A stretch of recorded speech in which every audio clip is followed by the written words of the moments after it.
Duffy, let's go to work.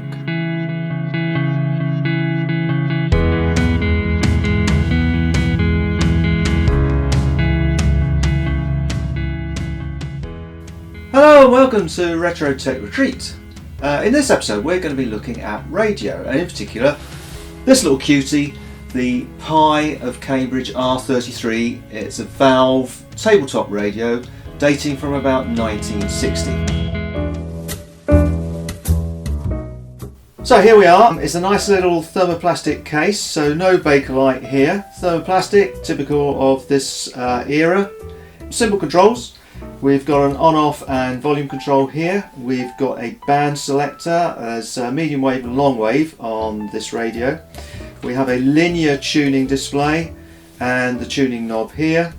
Speaker, single speaker mounted up inside here as well. So a nice clean 1960s design. I think it's rather an attractive little piece.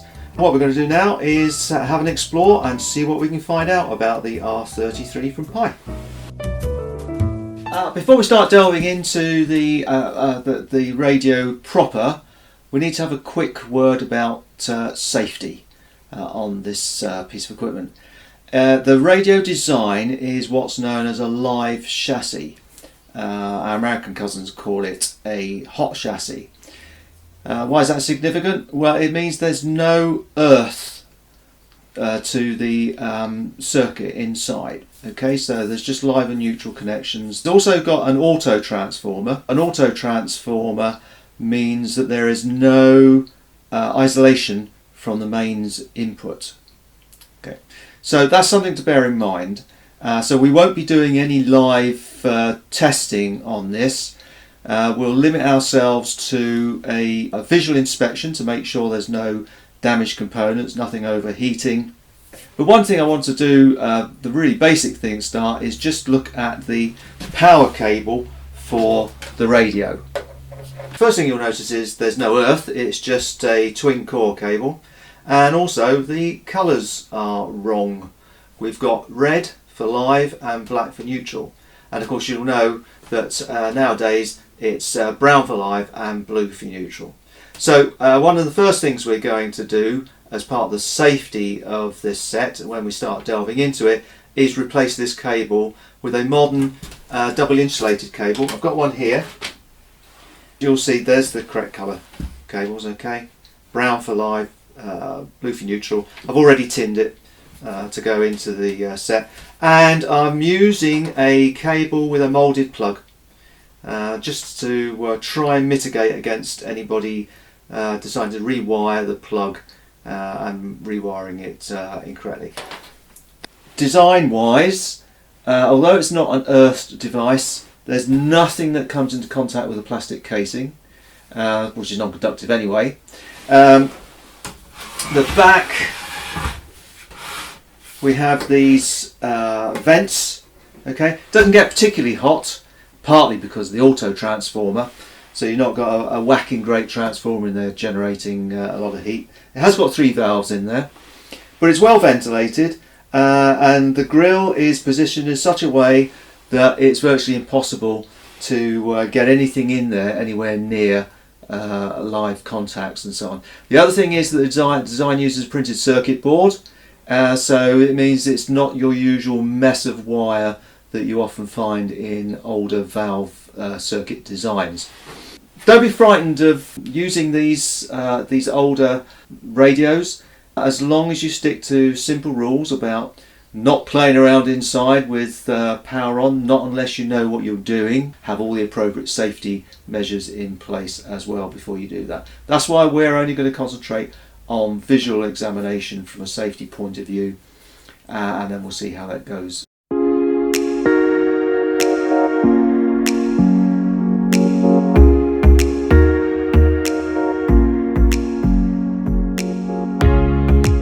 Just open her up and have a look inside. First thing we're going to have to do is remove the knobs. Simple grub screws on these. So just there's enough just to get the knob off. So yeah, that's okay. Just a grub screw on there. Oh, no, that one don't want to come off so easily. Let's see if we... There we go. That one's okay as well. Okay, so that's the knob's off. So we'll just quickly remove the screws that hold the back plate. So just 4 screws holding the back plate on. And there we go. We'll just drop that down there for now. And there's our insides. We've got the back off and we can see all the innards of the radio revealed now. What we're going to do is just release the circuitry, the chassis, from the case so we can have a closer look at what's going on with it. There are a couple of small machine screws that screw into inserts inside the case there, and we have a couple of looks like self-tappers that go into the bottom of the case there. There's only 4 screws holding it in, so we'll just undo those and see what's revealed when we get the chassis out. Let's just take these bottom screws out first. So it's quite simple mounting inside this case.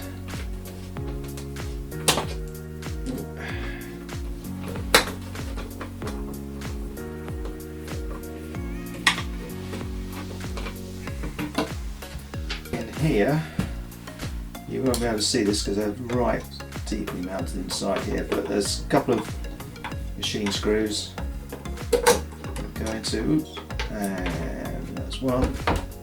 Ooh, this one's a little bit more tricky. Come on.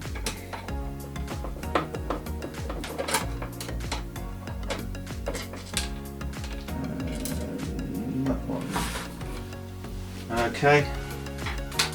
So we should be in a position now just to carefully, there we go, very carefully, just cut out and separate it slightly. I've got speaker cables connected there, but we'll just leave that out there.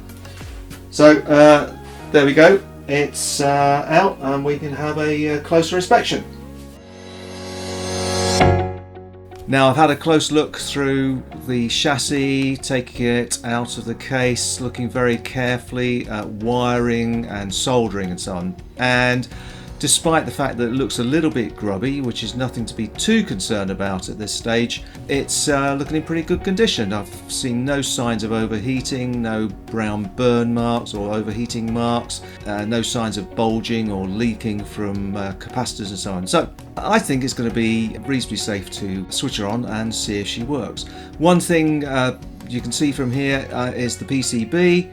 That's all the blue squiggly lines on the Paxlin board there, and of course that makes finding components within the circuitry of this radio quite straightforward, and also makes repairs simpler as well, because you've not got that big rat's nest of wires that you normally find with old valve radio kit. So all that remains to be done now is switch her on, warm her up and see if she's going to work for us. Okay, I've rewired it. Didn't bother showing you that, it's just a bit of soldering and it was quite fiddly. You probably wouldn't have seen anything anyway. So we've put a new cable on with the brown and blue conductors, as we said before. Got her plugged in. Let's see if she's going to fire up and work.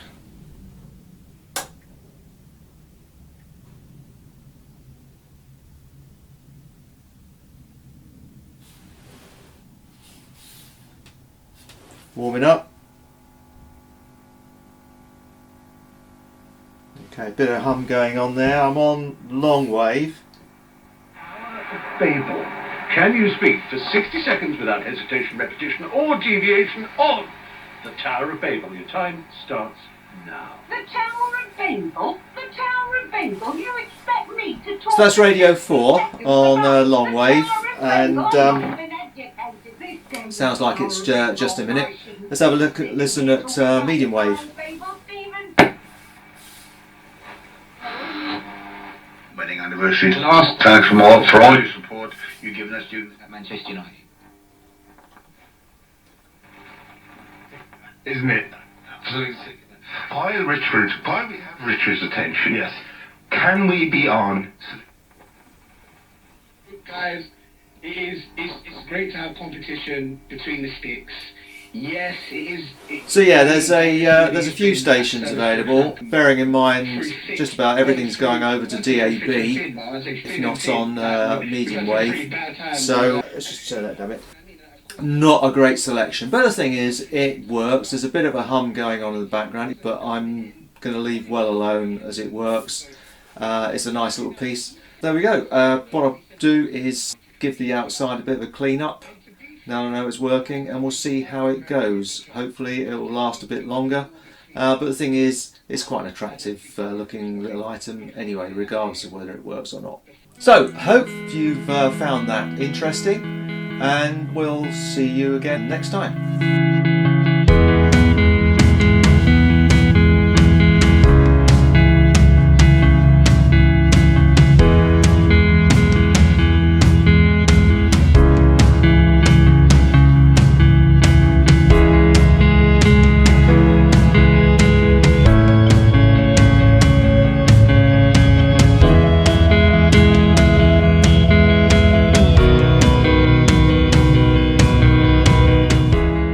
Good job, Duffy. Let's go for tea.